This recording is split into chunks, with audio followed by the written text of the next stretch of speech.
Training camps for all 32 NFL teams are fastly approaching, whatever. But at the end of the day, obviously, yes, we know we've covered it. The Las Vegas Raiders have already started their camp. I believe both veterans and rookies are now both getting ready to practice as we speak. But today we're talking about the top Minnesota Vikings players to watch during their training camp.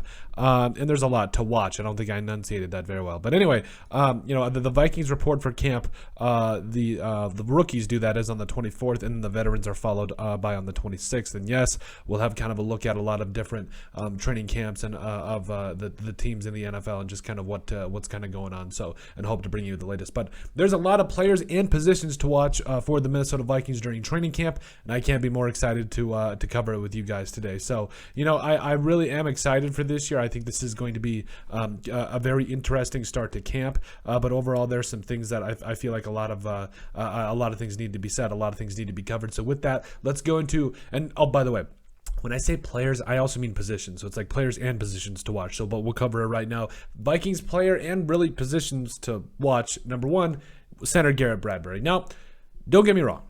Garrett Bradbury has not played very well, and I think that honestly it should be kind of up to the rest of this offense to be able to get a better answer at center up there for him. So, when you talk about all the different things going on with this offense, I mean, just if you look about everything except the offensive line, there's a lot of excitement. There's a lot of things going on, but there still needs to be an understanding that, when it comes to the offensive line, yes, Garrett Bradbury is probably going to start at center, but it needs to be Chris Reed. It needs to be Jesse Davis, who I keep forgetting to put on the depth chart. Come on, Colton. But overall, you've got guys that need Chris Reed that can step in at center. I think you can start Jesse Davis if things go wrong, but it is like Garrett Bradbury is the first player to watch, or you really want to see if, that added weight that he's added in the offseason, I think it's been like 10, 15 pounds.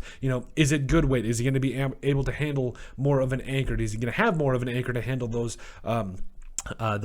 stronger interior pass rushers that just seem to bench press the man into Kirk Cousins? So, honestly, Garrett Bradbury has been very good in the run game. He's been very agile and very good in the pass game as well in terms of screens. But, we do see it on a regular basis. This man just getting literally bench pressed into Kirk Cousins, and it gets old. So, and it gets really hard for Kirk Cousins to be able to get some of those throws off. I was watching some highlights the other day of just of it going on and what's going on with the Vikings offense, and literally, I don't know how Kirk Cousins got some of those throws out with the Garrett Bradbury at his knees. Like it was at Kirk Cousins' knees. It was crazy. So, I definitely think there needs to be some things done. There needs to be a serious look at this offensive line, whether that's Garrett Bradbury starting at center, or is it Chris Reed starting at center, then Jesse Davis at guard, or Garrett Bradbury at center, Chris Reed at guard, or Jesse Davis at guard. Doesn't matter.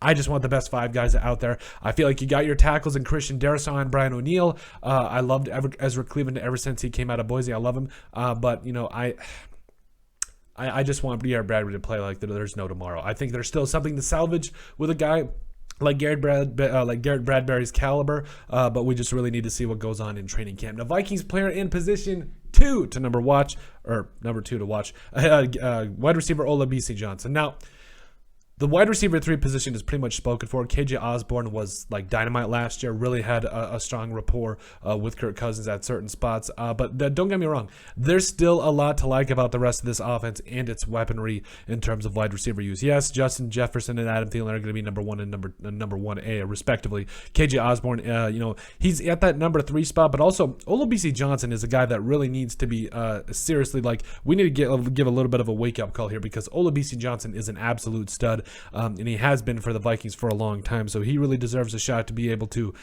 get the credit that he deserves. And I think he's a name that you can't ignore. He's a guy that you really cannot forget about, because it was only a couple of years ago that this man was, he was beating out the number 3 wide receivers. He was like really stepping up a lot for the Vikings, and the Vikings went and drafted Justin Jefferson. It was like, okay, well, and I believe he started over Justin Jefferson for the first couple of games in the 2020 NFL season. So, his rookie year came in and caught 31 passes for 294 yards and 3 touchdowns. The year after that, the year Justin Jefferson was drafted, he had 14 catches for 189 yards. Stepped up for Adam Thielen majorly. I think it was against the Lions, and really balled out there and got his opportunity. But then tore his ACL last year, I believe, was in training camp, and now he's coming back with an opportunity to be able to get back in the mix here. It's going to be in that wide receiver, probably going to be in that wide receiver 4 or 5 mix, but he should not be counted out as that number 3 wide receiver, at all, because, and again, you got Jalen Naylor, you got Smith-Marsette as well, but overall, Olabisi Johnson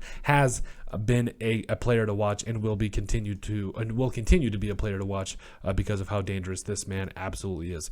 Vikings player number 3 to watch, Lewis Cine. Oh, safety Lewis Cine. I'm so excited about Lewis Cine. This man, at first I was kind of on the fence. I'm not gonna lie, because I felt like the whole Vikings trade with the Lions felt like they got took. But then I saw a little bit of highlights from Lewis Cine's days in Georgia, where he won a natty, he won a national championship. I'm really excited for a guy like Lewis Cine. Really, in my mind, really separated himself in terms of being with the Bulldogs. Played 15 games last year, had a total of 73 tackles, 2 tackles for loss, and a pick. So he's also one of those guys that he is going to leave a trail of bodies wherever he's playing, and I love it. That's the kind of physicality the Vikings defense needed. It's going to be really interesting. Is he going to be more that over-the-top free safety kind of a look, or is it going to be Harrison Smith? I fully expect Harrison Smith and Lewis Cine to be starting. I would say Lewis Cine's probably going to be playing free, and then you put Harrison down in the box where he's going to be a stud. So, or you could vice versa. I honestly wouldn't have a problem with Lewis Cine down in the box either. But either way, and plus Cameron Bynum is definitely going to be. So it's kind of another position to watch is the safety spot opposite Harrison Smith. But I'm really excited about Lewis Cine. I think he's going to come in right away, get his opportunity, but also I think he's going to make the most of it and be a lot of fun to watch. Vikings player / ish position group to watch. Number 4, defensive tackle Jaylen Toman and that defensive line as all together, whether it's the edge spots or the interior. I'm really excited about Jaylen Toman. This man was literally shot 4 times, or what was it, 3 or 4 times, I believe, when he was in Washington last year. And it's like, this guy's coming back from having the type of career he did at Pitt, where he had 10.5 sacks as a sophomore, 12 tackles for loss, 41 total tackles. Like, he just gets after it in the pass game. And I'm really excited for him because I do feel like he is going to be a guy that does come in and wreak havoc for this defensive line. He's going to be a lot of fun to watch. So, I think there's a lot of different things in terms of what we have to take a look at. Do I think that he is going to take a little bit of time to kind of get rolling here? Yes, but I think he's back. He's 100%, and I'm really excited for him because I think he is going to be a player to watch for the Minnesota Vikings on that defensive line. And at the end of the day, this defensive line, there's so many different things going on with it in terms of who's going to be starting where, all these different guys, whether it's James Lynch playing in a 3-4 instead of a 4-3 in the NFL, Armand Watts, all those different guys. So, this defensive line is going to be very interesting to watch.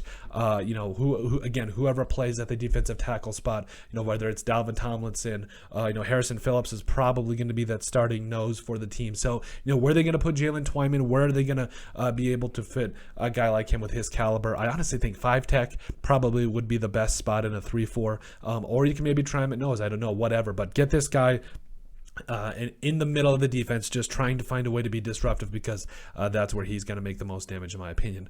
Vikings player number 5 to watch, linebacker Brian Asamoah. I'm so excited for Brian Asamoah. Like, this defense has got so many different things going for it. He's one of those players that just flies around. He's a heat-seeking missile. And you saw it at Oklahoma. He was a guy that, honestly, when he got his opportunities, he made the most of them. Like, he just flew around. He was the leader of that defense.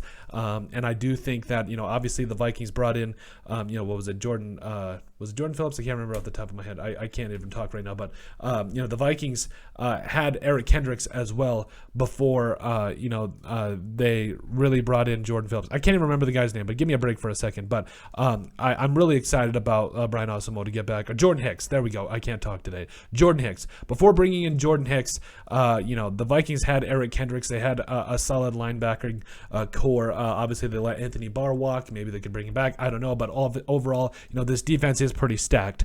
And I think, bringing in Jordan Hicks, but do not sleep on Brian Asamoah. I think he could either challenge Jordan Hicks or Eric Kendricks for that middle linebacker spot or that inside linebacker spot, especially with all the things that he did differently at Oklahoma, because he's just a heat-seeking missile. Like I said, he's going to be a lot of fun to watch, and I think he's going to be a player that could challenge those starters and do a lot of different things for the Vikings defense. It's just, oh baby, here we go, heat-seeking missile, exactly what the Vikings needed. 3rd round pick, love it. So, but that said, those are our top Minnesota Vikings players and positions to watch during training camp. Make sure you guys like and subscribe down below. Leave a like and a comment. We love every single one of you guys. Thank you guys guys so much. In the description, you'll find all of our social media platforms. Give us a like and a follow there. Also, remember to give us a listen and sub on iTunes. And finally, if you have anything else you'd like us to cover, send us an email at thesportsbp@yahoo.com or put it in the comment section down below, and we would love to cover it. But let us know what you guys think about the top Minnesota Vikings players to watch during training camp.